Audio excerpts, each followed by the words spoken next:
Les titres de la semaine. Pool party à vos maillots. La bouffe culinaire à vos fourchettes. Tournoi de foot à vos crampons. Pour la première fois de sa jeune histoire, la semaine de ouf proposait aux Nantériens de prendre possession du centre nautique pour une gigantesque pool party.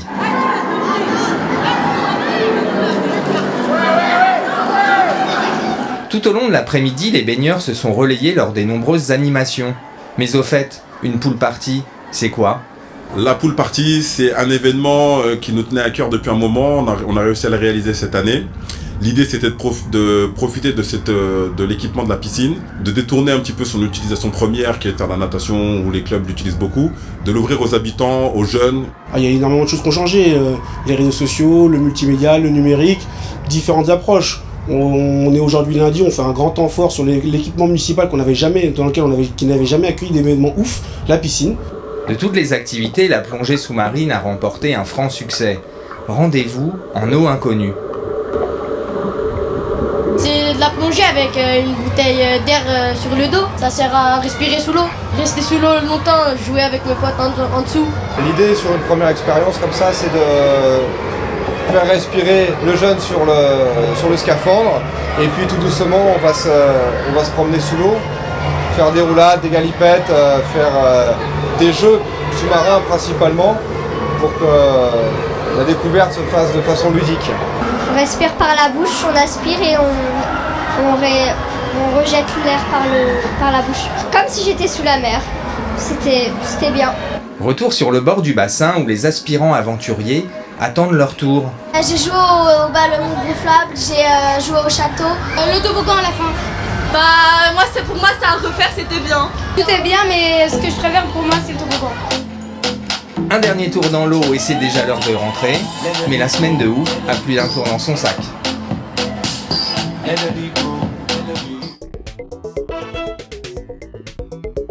Ils sont opérationnels. On s'était quitté dans l'eau, bienvenue sur Terre. Après la pool party, la semaine de ouf proposait un laboratoire culinaire. Une bouffe party, en quelque sorte.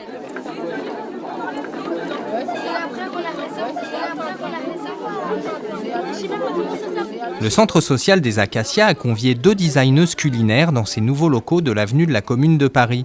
Au menu, cuisine française. Le premier atelier, on va faire des canapés avec de la tapenade et de la mousse de thon. Après, on va faire des petits nids de pommes de terre. Donc c'est vraiment à base de pommes de terre râpées. Donc en fait une variante de plats traditionnels un peu alsaciens. Et pour finir, on aura une tarte fleur, donc poire et avec une base de biscuits au chocolat. Ce qu'on aime, c'est réinterpréter les plats, mais leur donner un sens, c'est-à-dire modifier la forme pour que ça soit plus compréhensible ou une autre manière de manger ou encore que ça permette aux gens d'échanger. Un rendez-vous qui a séduit de nombreux apprentis plus ou moins expérimentés venus de tous les quartiers. Je fais de la salade, du maïs, par exemple de la mayonnaise ou quelque chose, je la fais tout seul. Je prends des œufs, du sel, de l'huile, du citron, je pense. Après, je mixe. Et après, tout le monde me dit c'est bien. Après, on prend du pain, on l'aplatit un peu et on met le tout comme ça. Et après, on l'enroule et on fait des brochettes apéro fleurs. Ce qui me plaît, c'est la mixité, parce qu'il y a tout le monde. Il y a des jeunes de tout pays, il y a des mamans. Bon, il n'y a pas de papa, c'est dommage. Voilà. Mais sinon, c'est l'ambiance, c'est d'être ensemble. Après l'effort, c'est bien connu. Place au réconfort avec la dégustation des mets confectionnés collectivement au cours de l'atelier. Bonne dégustation, bon appétit.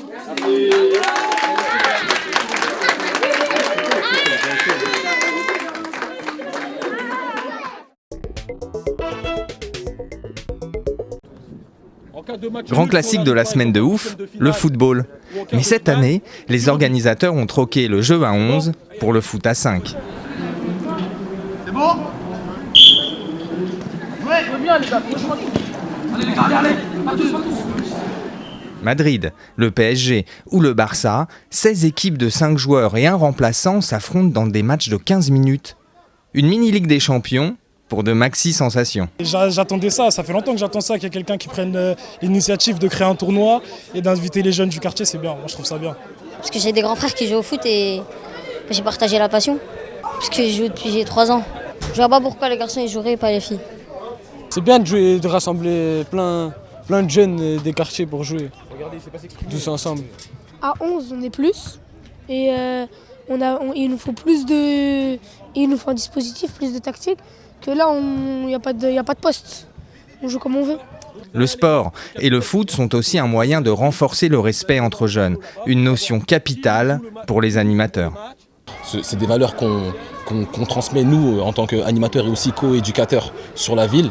Donc avec les problèmes qu'on peut rencontrer sur tous les quartiers de France, nous, la commune de Nanterre, avec les jeunes qui sont de quartiers de milieux défavorisés ou qui ont un peu des problèmes sociaux, c'est important pour nous qu'ils puissent s'entendre entre eux, se parler, toujours jouer dans la bonne humeur. Au-delà du football, c'est plutôt voilà, c'est le respect. Il y a plusieurs jeunes de différents quartiers, mais là ils sont tous mélangés, ils sont de quartiers différents dans les mêmes équipes. Et le but c'est que aujourd'hui c'est que tout le monde s'amuse et qu'ils puissent s'épanouir. Les joueurs terminent la journée épuisés et des souvenirs plein la tête. La meilleure équipe n'en a pas tout à fait fini. Elle a gagné une soirée en compagnie de joueurs professionnels. La suite en bref. Exposition. Du 23 avril au 13 mai, l'Office de tourisme propose une exposition de dessins et peintures de Jenny Raffin. Vernissage le vendredi 29 avril à partir de 18h. Fête de la musique 2016. Vous êtes musicien, chanteur, vous voulez participer à la Fête de la musique 2016, inscrivez-vous en ligne sur nanterre.fr ou encore à la Maison de la Musique, 8 rue des Anciennes Mairies. Ciné Patrimoine. Le cinéma Les Lumières propose, dans le cadre du Ciné Patrimoine, The Maggie, un film britannique réalisé par Alexander McKendrick, sorti en 1954. 3 séances sont proposées, jeudi 28 à 20h45, samedi 30 à 14h et dimanche 1er mai à 18h30. Bon film. Tout de suite, la question de la semaine. Des pièges à phéromones ont été installés dans les marronniers du parc des Anciennes Mairies. Un moyen de limiter les maladies provoquées par les larves des insectes. Mais comment fonctionne un piège à phéromones ? C'est le même système que les pièges, le vieux système qu'on avait avec les bouteilles que nos grands-mères faisaient pour les abeilles. C'est dans le même genre, sauf qu'on met une petite pastille de phéromone au-dessus qui attire les bestioles à l'intérieur, les emprisonne et dès qu'elles sont un petit peu étourdies, elles tombent dans l'eau et elles se noient. Et pourquoi vous mettez ça en place ? Parce que sinon les feuilles seraient attaquées par les petites bestioles. Une feuille, on va dire, c'est en fait ce qui donne c'est comme un panneau solaire. C'est ce qui capte la lumière et c'est ce qui donne de l'énergie à l'arbre.